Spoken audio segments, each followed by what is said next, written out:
আজ কুমিল্লায় অনুষ্ঠিত হয়ে গেল বিশিষ্ট ব্যক্তিবর্গ, রাজনীতিবিদ ও সাংবাদিকদের সম্মানে ইফতার মাহফিল।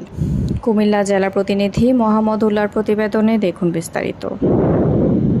আজকে কুমিল্লা পদুয়ার বাজার বিশ্ব রোড হোটেল নূরজাহান অডিটোরিয়াম হলে অনুষ্ঠিত হয়ে গেল বাংলাদেশ জামাতে ইসলামী লালমাই উপজেলা শাখার উদ্যোগে বিশিষ্ট ব্যক্তিবর্গ, রাজনীতিবিদ ও সাংবাদিকদের সম্মানে ইফতার মাহফিল। উক্ত ইফতার মাহফিলে বক্তব্য রাখেন জামাতে ইসলামীর কেন্দ্রীয় মজলিসের শুরা সদস্য ও কুমিল্লা 10 আসনের জামাত মনোনীত এমপি প্রার্থী মাওলানা মোহাম্মদ ইয়াসিন আরাফাত। উক্ত ইফতার মাহফিলে উপস্থিত ছিলেন বাংলাদেশ জামাতে ইসলামীর লালমাই উপজেলা নেতৃবৃন্দ সহ বাংলাদেশ জাতীয়তাবাদী দল বিএনপির লালমাই উপজেলা নেতৃবৃন্দ এবং বিভিন্ন রাজনৈতিক দলের নেতৃবৃন্দ, বাংলাদেশ খেলাফত মজলিসের নেতৃবৃন্দ।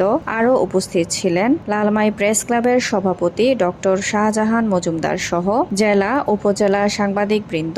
ইফতার মাহফিলে আলোচনা শেষে মোনাজাত পরিচালনা করেন উপজেলা আমির মাওলানা Abdur Noor. Majabin Sadia, news desk, daily news Bangla 24।